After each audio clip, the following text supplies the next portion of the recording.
Hi there, and welcome to another episode of Therapy by the Book. My name is William Haddad.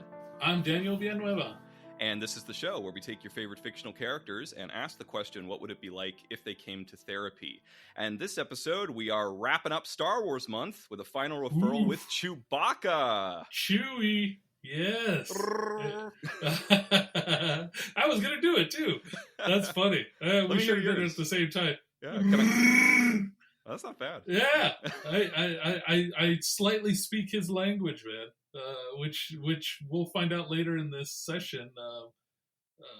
How much that plays into his dynamics and really his issues with the world around him. Yeah, Chewie. He's of all the characters in the movies, he's really is one of a kind, and that's saying something, considering how colorful and diverse a cast of characters we're coming at here. But Chewie, he's iconic. He stands out. He's recognizable in a crowd in more ways than one. And surprise, surprise, I learned some things that I wasn't expecting to learn about him going into this episode. I did as well, man. I learned a lot from him, and I was a little disappointed in the guy because I sat and took a picture with him and talked to him at Disneyland, and he didn't remember me. So just rude. Just rude. Well, he didn't pledge a life debt to you like he did with he Han, did. So he did not. I'm curious what you thought about that. We'll get there. Because I took it a different way. But okay, let's start, man. So we both know he's a Wookiee. I don't know how to spell his or pronounce his planet. Kashyyyk. Kashyyyk. Yeah, okay. It's a little tricky with the spelling. Kashyyyk. Yeah, so I think maybe to start, obviously if you're a Star Wars fan, this is probably all par for the course, so bear with us. But for anybody who's less familiar with the lore, or maybe this is your first episode tuning in, let's go a little bit into the background on the Wookiee species. Wookiees they come from the forest planet Kashyyyk. It's a planet that's covered over in trees, dense foliage, mountains. It's a lush, fertile, wooded planet from pole to pole with a lot of dangerous creatures. Wookiees themselves are tall. They're typically standing well over 6 feet on average. Some of them get as tall as 7 or 8 feet, even, I think. And they're an interesting species in the sense that they're warrior-like, in the sense that they have an honor code, that they operate in clans. Yes. There's a lot of emphasis placed on the need for survival skills. And Chewbacca is no exception to this. We see from episode 4, from the get-go, when we're introduced to him, that he's really not a jack of all trades, but almost a master of many trades. He's a combat veteran, can hold his own in a firefight. He's a mechanic. He's an exceptional co-pilot. He's got a lot of skills, knows how to do a lot of different things. It's interesting you brought that up and how you talked about it in clans, because when I was doing my research, or I should say when I was speaking to him, I found that I saw a similarity between him and his people to Native Americans, man, and not just within the context of the different tribes or clans or however you want to look at it, but to everything that we'll find out soon that happened to him and his people, similarly to what happened to the Native Americans here in the United States where we're at. So it was really interesting to see the similarities, and how you had to be a jack of all trades. There was cross training. There was obviously warriors, and then there was people that would do other things and so on and so forth. But everybody had to know a little bit about everything. So that was pretty neat to me, and I'm glad you picked it up and brought it up, because I saw that right away, and it changed my view on this. Well, I guess we're aliens to him, but I was going to say on this alien. But I guess we're all aliens to each other, and it made it a little bit more familiar for me so that I can change the patterns of how I'm looking into it. And I can make associations a lot easier for myself and for him, really, so I can help support him in the ways that he really needs to be supported. That's such a great analogy to the Native Americans. I actually never thought of that before, but you're right. Absolutely right. There's a lot of parallels there. A Not the lot of least of parallel. which, yeah, not the least of which, though it happened off screen, was vast majority of the Wookiee population being uh, forced into slavery, servitude, hauled off out of their homeland to labor camps at the rise of the Empire. Yep, imperial enslavement. He lost everybody. Well, not every. Well, most of his buddies. There was sparse, and they were put into a similar concentration camps, what's the term for them? I'm blanking right now. Well, anyways, it'll come to me later. They were placed in different areas outside of their homes. Their homes were taken or completely destroyed.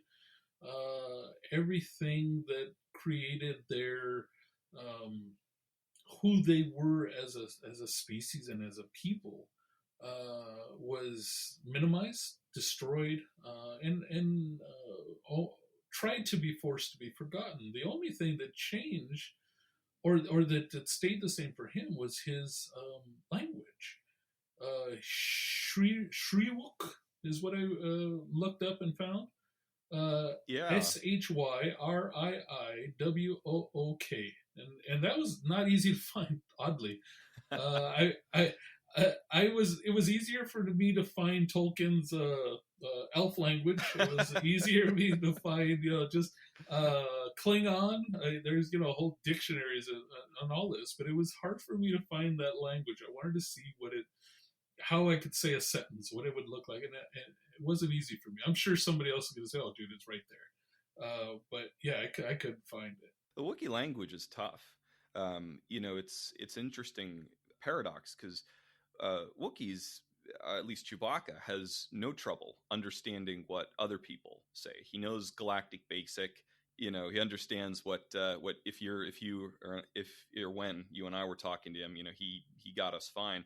But it's very unusual for any other species to be able to speak his own native language, to mimic, much less become fluent in the complex roars, barks, growls, and guttural chirps and calls that Wookiees communicate in.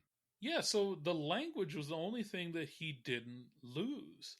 Again, I don't know if it was by choice or no, no. You know what?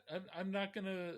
I'm gonna close my open mind and say it was by choice because, like I said earlier, a guy that could roll his R's like that, little he can easily pick up imperial language, which on this planet we call English, and a little bit British English and a little bit American English, but it's a mosh podge of what we call English. So I think that was the only thing that he really held on to as far as his intrinsic culture.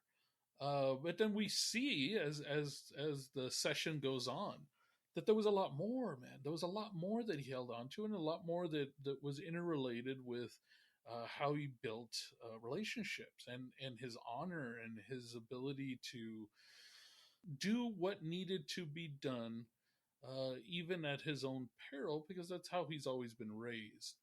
And that's something that we think that is very maybe disconnected, maybe blind, but I think he was conscious of it, deeply conscious of it, because we see his response to death, isolation, being taken away from his new base of loved ones, and his reaction to it. So that means it wasn't, he's not robotic about it. There's thought that's put into it. There's emotion. There's connection. A great dewhich deal. Yeah, which made me feel a lot different about, again, this alien, which wasn't really an alien. Well, I mean, shoot, we're aliens to him, like I said earlier. The cultural aspect of Chewbacca, of Wookie culture, his Wookie heritage, that's what really struck a chord with me, getting to know him better for this referral. And we'll talk about this more later on when we get into treatment, probably. But I realized that I wanted to be very mindful because I don't know if I've never worked with any Native American clients. I don't know if you have. I have. I So I'd have. be interested to hear your thoughts on this then, Yeah. because I realized that I'd want to be very mindful with uh, cultural humility and respecting and understanding the culture and respecting the mentalities, the behaviors, um, and those kinds of aspects that make up Wookiee culture prior to giving any kind of clinical assessment or opinion about what he's bringing to the table. In short, I really want to be mindful not to overly generalize or pathologize any of what he's been through or is wanting to address in session. Yeah, I worked with less than a handful of Native Americans. But I did and I taught. I did some consulting with a community help or health group out in, I want to say Idaho, somewhere up there, where they were having issues connecting with Native Americans, and so I was teaching them their therapist cultural humility, and I heard a lot of the stories, which was interesting to me to hear the similarities between I'm identify as Mexican American, and the the struggles that come with these cultural groups, the real world experiences, and how language and everything that is rich within your culture is lost or blended or as I was told, watered down. So I saw that with Chewy, and I heard it with Chewy, and how linguistics and cultural, or these small cultural minority groups, which he wasn't part of at one point. It was a robust culture, but then it turned into that. So now we have a handful, more than a handful, obviously, but I'm assuming more than five. But there is a handful of them, and they're misunderstood. Their complexities, their everything is very minimized. They are not treated as if they are as smart as they are, as brilliant as they are, because they don't speak imperial. I'm just going to keep calling it imperial language, which is sad, and that's what you see within other minority cultures, and you also see this idea of minimization of status almost. So you let me give you examples. People coming from other countries that are doctors, surgeons, astrophysicists, but they can't practice here in that way. So then they become um, cab drivers. They work in kitchens.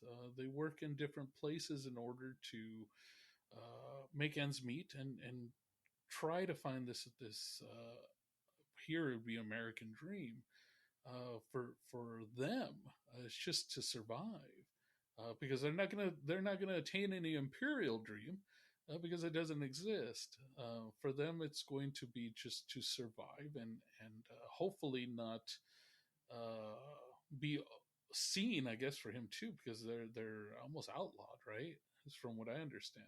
Yeah, well, they were enslaved or used as for free labor with impunity by the imperial forces post Clone War.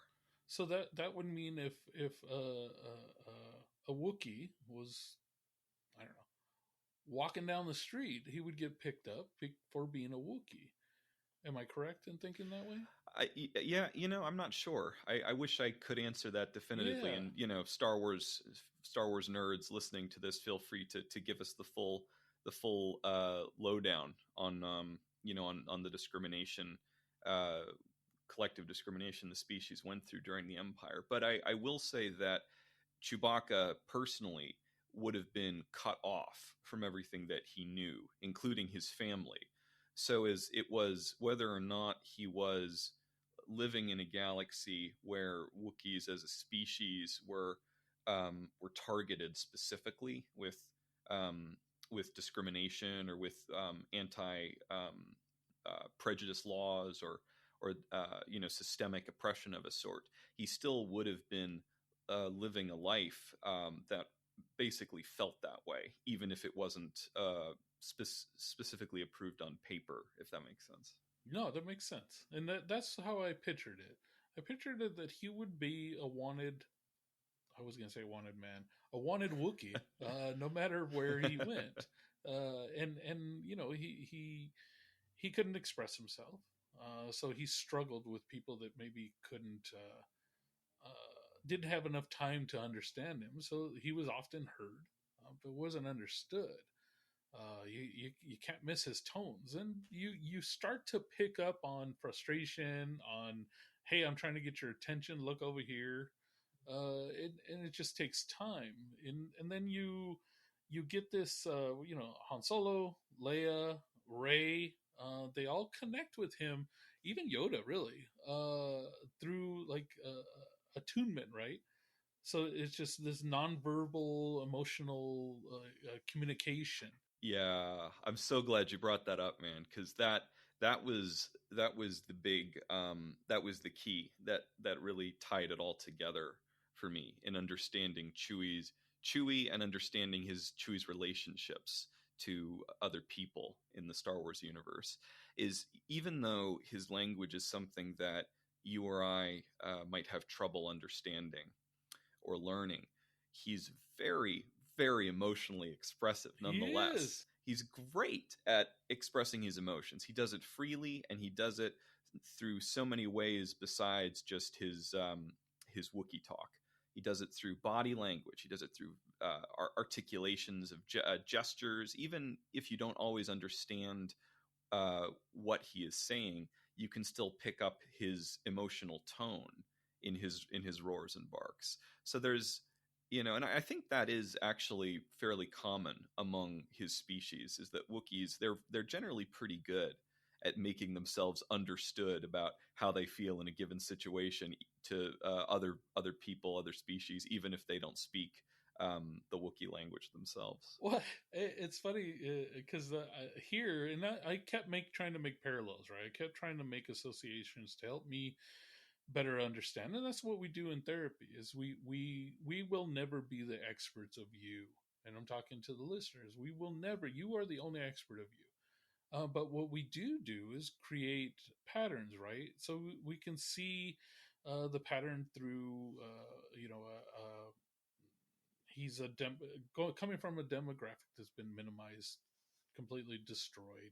He's constantly aware that today could be the day he's going to be enslaved again. That he can't just live freely. He understands that most people don't understand him, and most people don't try. They just want him to do whatever he's told to do. But you can see that with his, I don't know, the relational, the attunement, that I'm going to keep calling it. You see this if you have an empathetic connection, or the ability to create an empathetic connection, you can understand him. And then I made the connection to friends that I have that talk with their hands.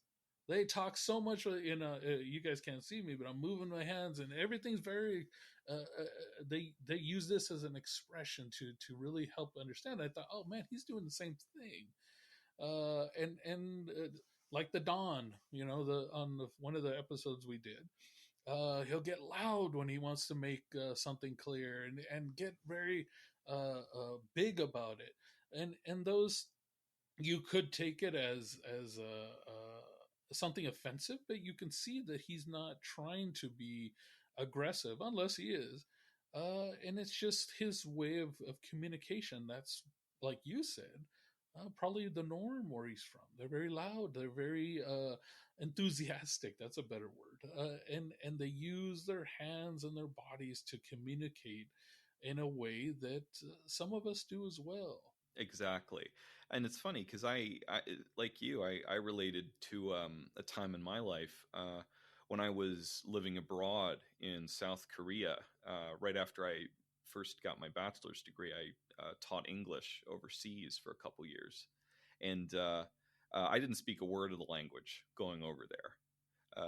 Didn't know any Korean. And even though the kids I taught at my school uh, knew a little English and were able to pick it up as we worked together over time, I found actually that often I was naturally just using more body language to compensate, especially with the younger kids who were didn't even speak a whole lot of Korean yet either. And it works. It's funny, but it really is amazing how nonverbal gestures, signs that have no formal grammatical structure or anything like that are nevertheless a fully functional language. And that's how we, even in session, I'm a lot of times paying, I don't know if more, but I'm paying a lot of attention to your body. Whether it's your shoulders, your eyes, your eyebrows, your chin, how you're self-soothing. You're rubbing your chin. You're rubbing, your earlobe. You're scratching your chest. You're moving your arms, your shoulders. You're rubbing your hands together. You're shifting in your chair. This all is all telling me something. So body language is so important, and it's such a huge basis of our communication. And I'm going to give you guys a quick assignment. And that's kind of weird. We haven't done that here yet, but No, yeah, do it. just sit and talk to yourself, I guess, in the mirror if you want, or a friend if you're listening to a friend, and don't move. Just talk, and you'll notice that it feels very disconnected. That you don't feel part of the conversation. You don't feel completely attuned to what's going on around you, and how you truly want to express yourself. It feels robotic, and that's the difference. And maybe it's exaggerated because there's a need for it to be exaggerated, or maybe this is the normality because we see it when Yoda goes to his planet during some of the wars that were happening, and I think it was his dad, I can't remember, was also really loud. The other guy that he was there with, I thought it was his dad. Oh no, that's you're talking in Revenge of the Sith on Yeah, Kashyyyk at the when end there. he When went. they go off to the escape pod, yeah, that's Tarful, he's not a relative of Chewie's, but Oh, okay. he's a fellow soldier in the Okay. Wookiee army. Well, and they were, just as expressive. And that's what I picked up on. I said, okay, well, maybe that's this the cultural norm for them, and that's okay. I'm okay with it, man. Some of my relatives and friends are very expressive in that way too. I have some Italian friends that this the same thing, very expressive with their hands and their body language and the way they throw their head back, and it's just all something to put emphasis on a word, a thought, whatever it might be, and you see that within there. So again, he's holding on to a part of his culture, which is so beautiful to me. Such strength to be able to go through all this and still be him. And that gave me a lot of insight as to how he works and how he will become assimilated, but never let go of his true authentic self, which is such a hard and that's a struggle, man. That's not something easy to do, but he does it for 200 years. He's 200 years old, or 200 Yeah, plus. 200 plus in a Wookiee's prime, no less, which is Right? crazy. Yeah, which is crazy. How long do they live? I didn't even think about looking That's a that up. great question. I'm not sure myself. I know that they don't live as long as some species, like they don't reach Yoda levels of old age, but they do live a good long time. Definitely uh, multiple centuries at least. I'm going to assume, since after 200 is the prime age, it's going to be like 400, maybe 500 max. But again, Star Wars nerds, feel free to correct away in the comments section. Please, just be nice, because we don't know what the heck we're talking about. Well, you know more than me. Yeah. So the just that the that alone told me a lot. And again, I looked at the parallels, right? The colonized populations, just like indigenous peoples, the strength and connections between the land and the culture, and it's all been stripped through conquest. I also looked at how he still had definitely resilience, and relational loyalty, which was a big one for me. Yes, Yeah, yes. I'm glad you brought that up. And war too. You mentioned that yeah. earlier, which is intertwined with that. Chewie is. We don't often. I think we overlook this part of him uh, all too easily. But Chewie is through and through a veteran, a hardcore military veteran. He's fought in many wars. Almost. I mean, arguably not as many as Yoda, but closer to Yoda's war count than probably any other member of the main cast, I thought the same including thing. yeah, right, including the Clone Wars. I mean, and actually, he has Yoda beat in the sense that he's probably the only member of the Star Wars roster who fought in both the Clone Wars and against the First Order after Return of the Jedi with Rey and Finn and the new Oh yeah, generation. right. So he's seen it all. I mean, he fought with the Republic, he fought against the Empire with the Rebellion, he fought in the Clone Wars, he fought against the First Order with the Resistance. Decades after the second Death Star was finally destroyed. I mean, he's really seen it all, done it all. Yeah, and if you've only watched pieces or the beginnings or of the story, you kind of tend to think, okay, well, he's a side character that kind of helps out, and he's been enslaved forever, and he hasn't seen anything. But this guy is battle worn. I mean, this guy has exactly like you said. He's connected to everything and anything, and he continues to be himself. He hasn't gotten jaded because of it. Is he cautious? Yeah. Why wouldn't you be? But he's also open to make connections and to be part of something bigger. And I think that was my takeaway. And there I probably have referenced him before, but with Pablo Ferrer, he wrote a book talking about oppressed people, and at one point he says the oftentimes the oppressed become the oppressor, meaning that they have lived a life of complete pain, and they decide, I never want to feel that way again. So now they become the oppressor, and we saw that in Auschwitz. We see that in different parts of war torn countries, and in real life. But he didn't do that, and the ability to stay true to self like that, holy cow, that's such an incredible feat of resilience and honor to who he is and where he came from.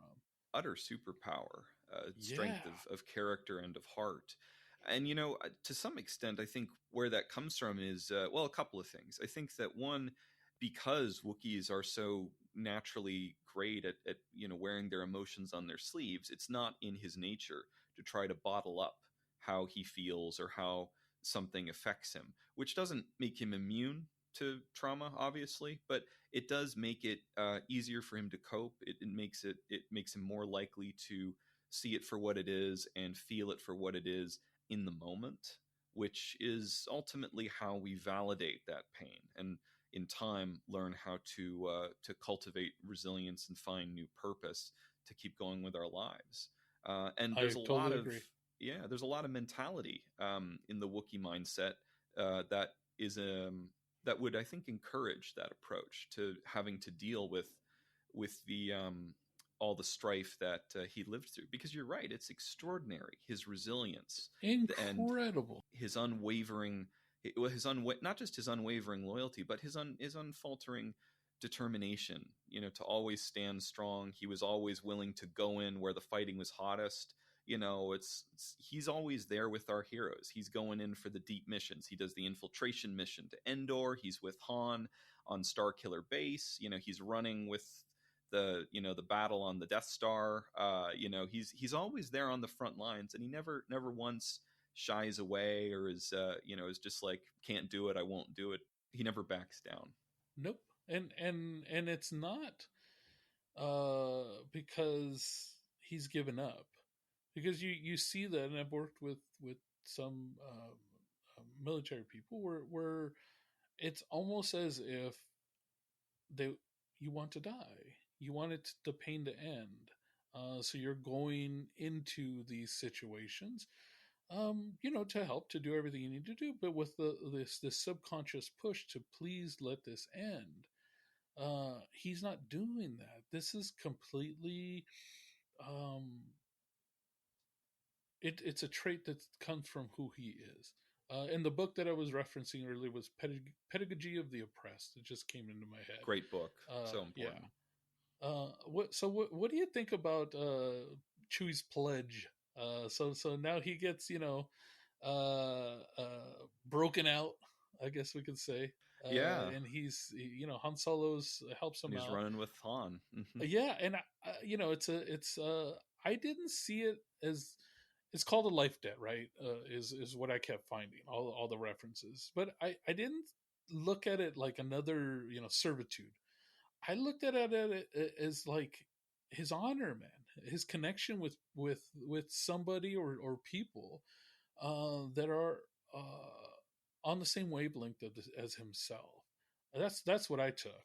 I agree. I saw it as like a pledge of friendship and loyalty to someone who he felt was worth that commitment. Someone where he felt seen or heard. Ironically, where maybe not a lot of other people could. He saw that and felt that with Han, and recognized that that this was somebody who was deserving of that commitment, and that would also reward him in turn, I think, for giving that kind of loyalty and dedication to their friendship. Because Chewie, despite fighting in so many wars, and despite always being on what we would call the right side of history, always picking the side that was fighting for justice or freedom or justice. To the magic word, exactly, or to liberate the oppressed at the time. Chewie himself is not somebody who stands for the cause. Chewbacca really is more about valuing personal loyalty rather than exactly, personal loyalty, family values. Chewie joins to look out for the individual people he cares about in his life, and to that extent, he's kind of morally gray, because he ran as he was Han's partner in the smuggling industry for many years before they ever fell in with the rebellion, and he was just as loyal and steadfast in the fights they got into then as he was decades later when he was taking on the Empire. I totally agree. It really is like relationships are sacred to him, and this is, oh man, if I say this sentence that just came to my head, I'm going to give up the last part of it. It's okay. It's very representative of trauma survivors, right? Who, for him, you got to earn his trust. But once you do, man, he's going to protect you to his last breath. And you see that with war veterans. You see that with just people who have lived trauma in their lives. Once you have earned their trust, and you're not somebody else that's going to hurt them or let them down or whatever it is, there's this complete dedication, which can be bad, or can be completely positive. And on his end, it's been pretty great. I think he's logical and stable and balanced enough to know the difference He doesn't turn it transactional to where it has to be. I'm doing this because you're now blood. You're now my brother, my sister, whatever it might be, and I'm gonna follow you no matter what. He knows what boundaries he will not cross, and he knows what in his mind is right and wrong. And like you said earlier, he does run on the gray, and I appreciate that. I'm okay with that. We see a lot of grays in our work, and I think gray is a beautiful space. I think people uh, tend to want to strive for white, but I think sometimes things go black, and that's okay as long as we can find that gray to help us understand what's really going on. 5 degrees of perception. That's it. Just that little shift. That little shift. Yeah, exactly. Having a natural inclination, to seeing the question of morality as gray, I would argue is a huge advantage for him, especially given everything that got thrown at him over his lifetime. And in a similar paradox that I think I talked about in our Obi-Wan episode, but this applies to Chewie too, no question, is that underneath his exterior of a warrior, his ability to be fierce in a fight, to be strong, capable, always determined, he's got a really mushy heart. He's got a huge heart, huge yeah. heart, huge Yep. softy, and he's not. And in those moments of more intimate or vulnerable moments, he's not shy at all about expressing even affection, with those he cares about. I love the scene in Return of the Jedi where Han has finally gotten out of carbonite, and Chewie sees him and just runs up and gives him the biggest hug ever, just like checking his forehead to see if he's feverish, and he's just so happy to see him. And that's true too of kind of what you were saying earlier, like with war veterans, how we can be gray in the sense that we can be capable of killing and being very good at it, of being brutally efficient with our weapons and our survival skills, but we can also have a huge heart and be capable of great love and great caring and affection, especially for those we feel have earned that from us. Yeah. His it's this happy medium between like grief and stoicism, I would say. Because he's also very stoic, right? So it's this weird balance where, like you said, or even before that, when Han Solo, quote unquote, dies, his response is like raw. He drops down, he collapses, he cries, and he's like unrestrained in the way he's mourning for his brother, his family. And that's huge, man. And he's off. He's a lot of times very silent, very stoic, very. You don't know his suffering because he doesn't show it to you, and that's his stoicism, his the other side of him. And that could come from war. It could come from his culture. I don't know exactly, or I'm going to argue it's a little bit or a lot of all of it. And you also see, where it's not weakness again, just another authentic grief when God, what was it? Rise of the Skywalker? The Rise of Skywalker. When Leia dies, yeah, it was right. Yeah. Mm-hmm. I mean, he's broken down. He's weeping in public, man, in front of everybody. He doesn't hold back what he's feeling and who he is, which is such a big deal. That's such insight that it's hard to get people to that point where they can just be themselves. He's authentic with his grief, even though maybe culturally it's not, seen as a positive, but he goes with it. He sits in it, and he's comfortable with it. He gives himself permission to be himself. I mean, it's a real pendulum swing when you think about it, because I agree with you. I agree that he does have this sort of he can be very stoic. I think when it comes to when it comes to the horrors of war, when it comes to, standing strong in the face of danger, or holding fast under fire. He's there, he's in the zone. Not he is, I think, somewhat less expressive. He's Yeah. not full Zen. He's not Yoda, No. but he No. is a little but he is a little less animated when he's kind of just plugged in a piloting the Millennium Falcon, or Or doing a playing chess or play whatever yeah it's playing called. Dejeric chess, I think Yeah. is what it's called. Yeah, so only getting animated at peak moments, or if things get extra heated, or if he starts to get frustrated, like if the Millennium Falcon's giving him attitude with its with its hyperdrive or something. But aside from that, he that's actually, I think, when we see Chewie at his most composed, outside of just kicking it and relaxing.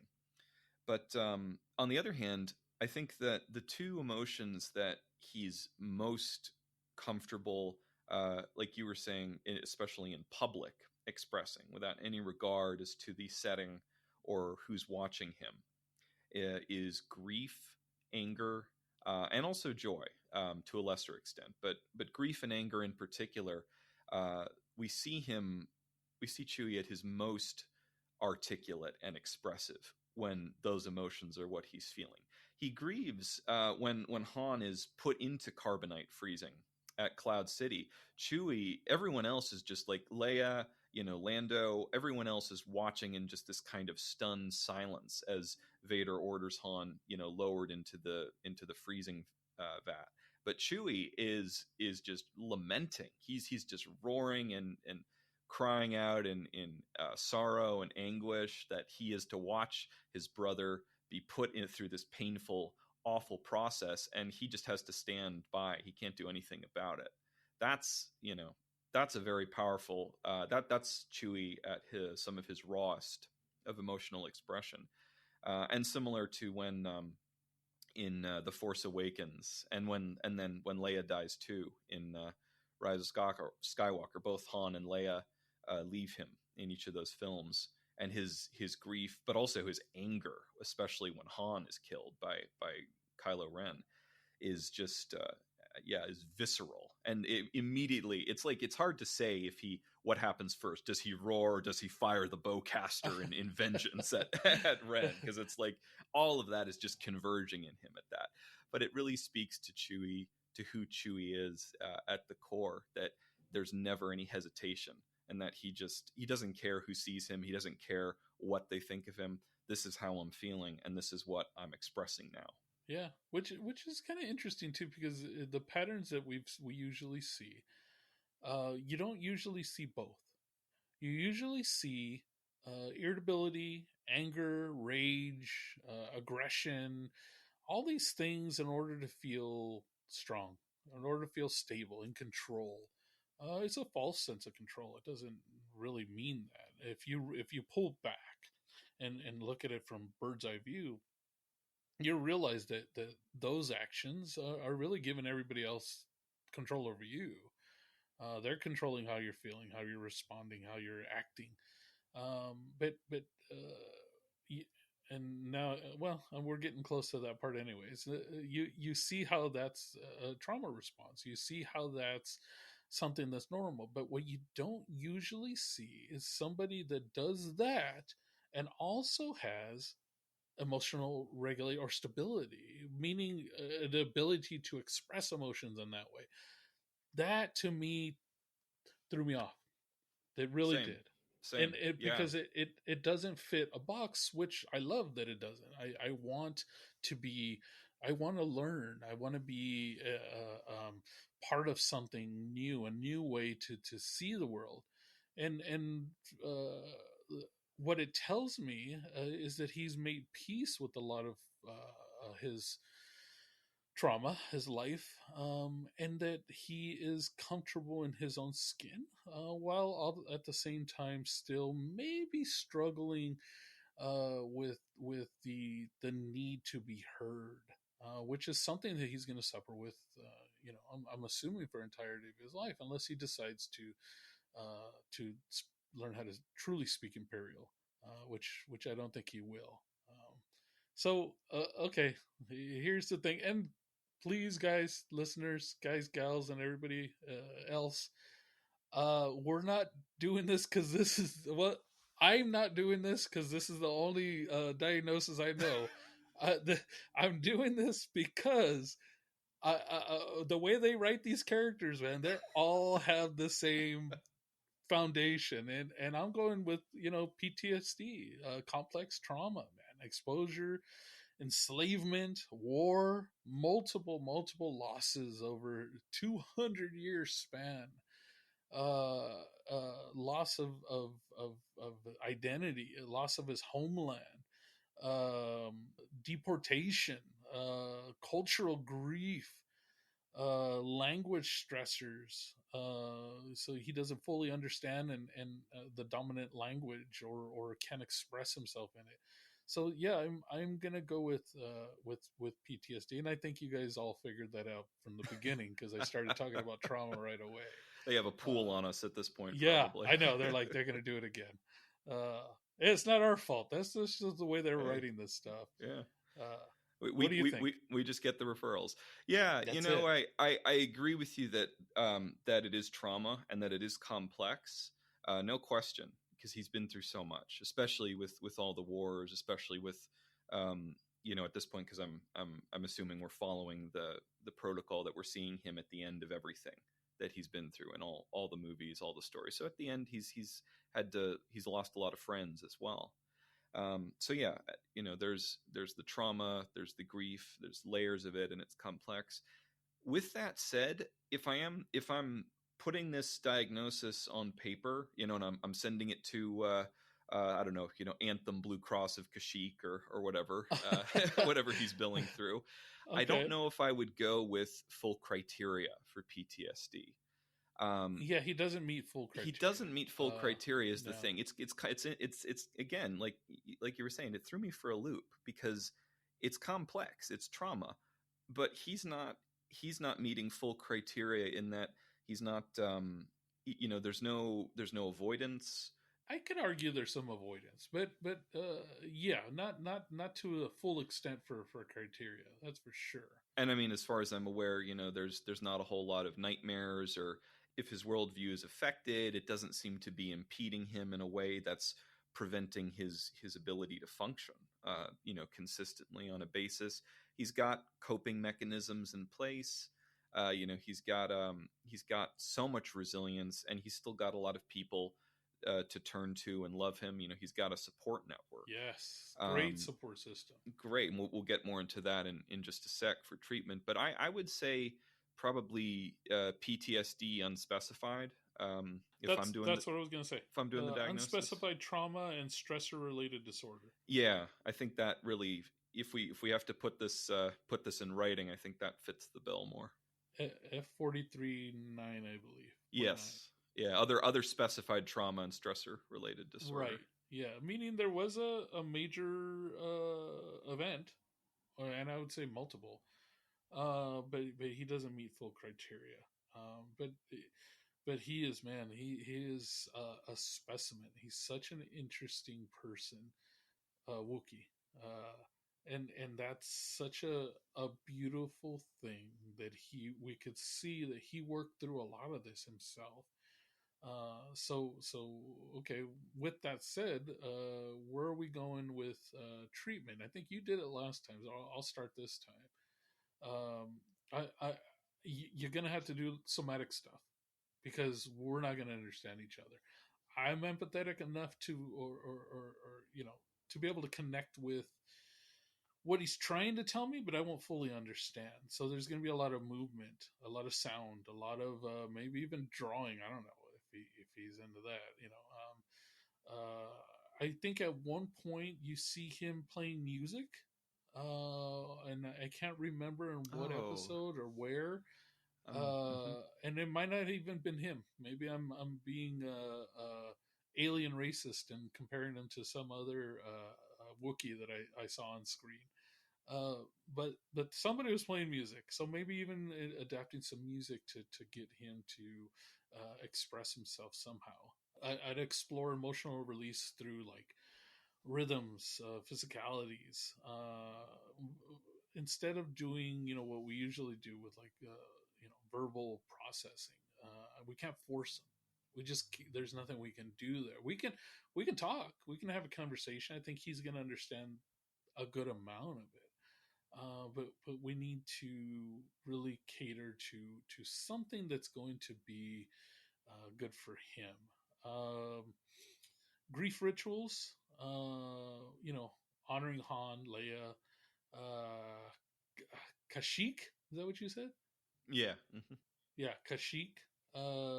Maybe and we do altares in my culture, where it was basically an altar with pictures and foods and candles and basically paying homage.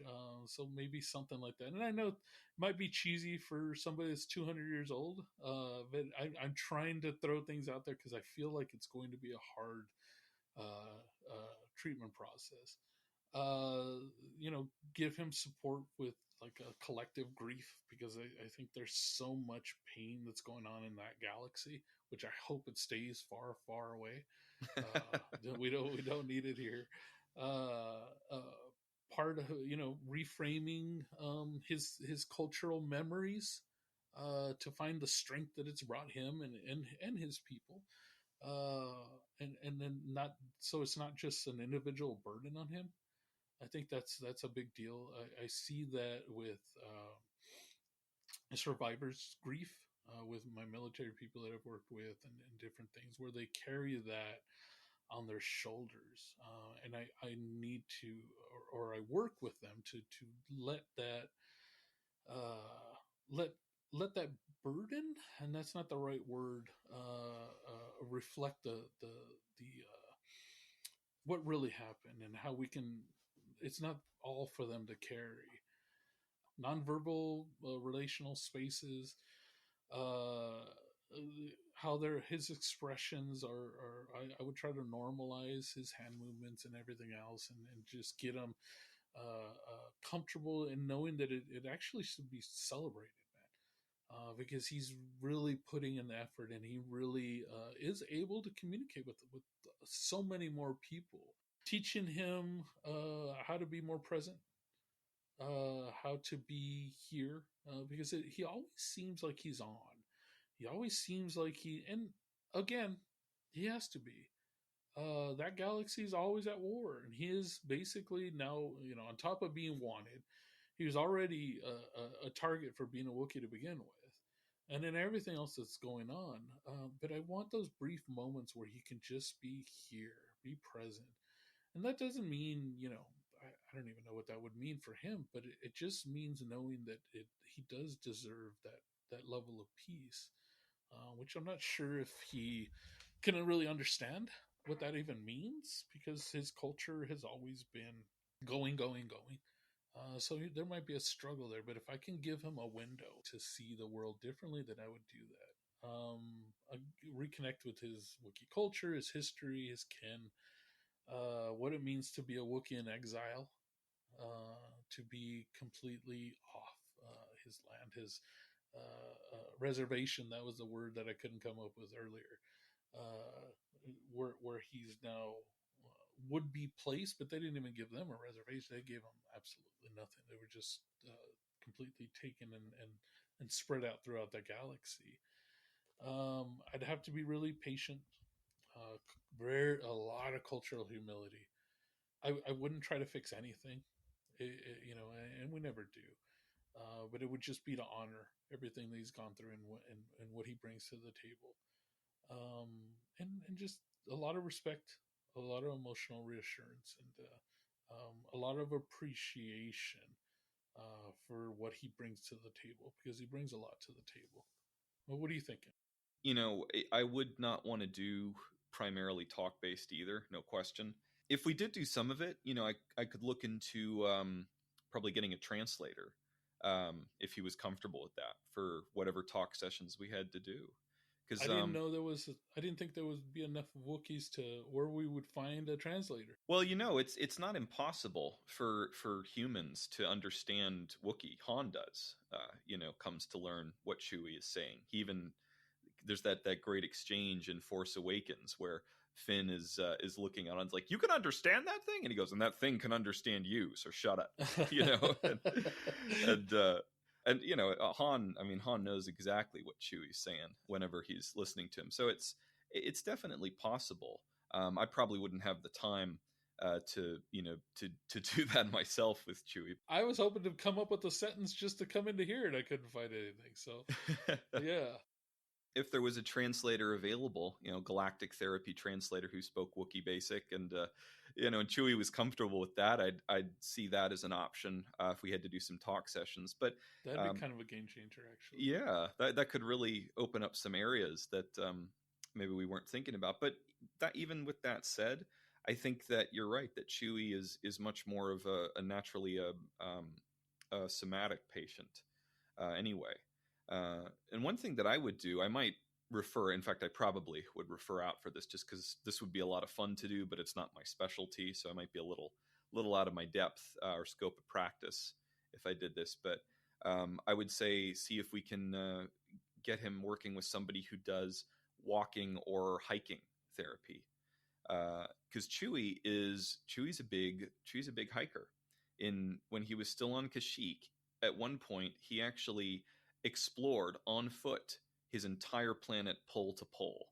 He's got it's a physical characteristic of him that his foot pads are much harder than the average Wookiees because he's done so much walking. He is an explorer. He loves walking. He loves hiking. He loves seeing the sights of nature.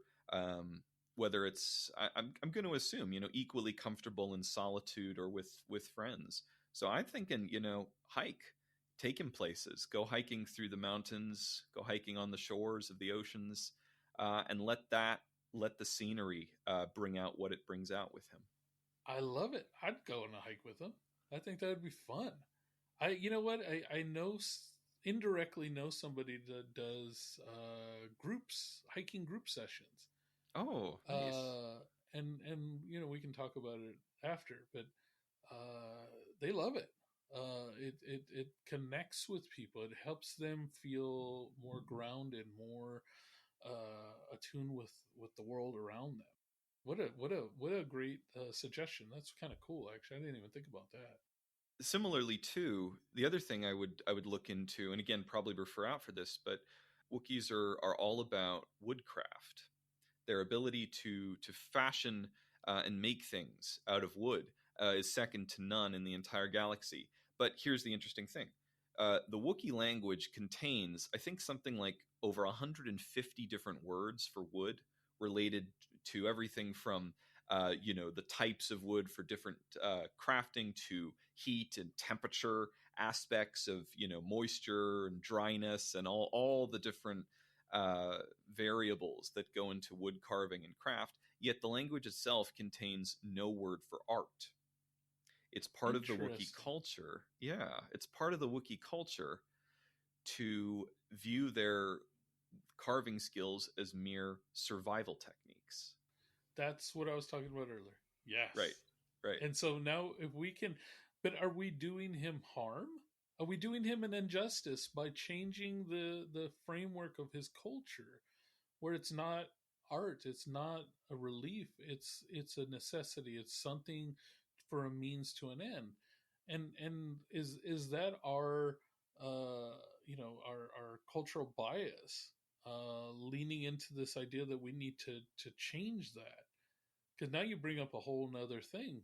No, I wouldn't say like we're doing this as art therapy with it. No, because that's not what it would be.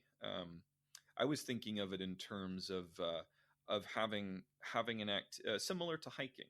Having an activity that is somatic based and physical, kind of like sand tray work. The act of just doing something with your hands. Okay. Can sometimes be while we're in session. Yeah, while we're in session. Yeah. Can sometimes be act as a channel for emotional expression or creating safety to start to feel more comfortable feeling and going places that you might not go otherwise. Yeah, man. Now I want to work with him even more. I want him to teach me how to woodwork.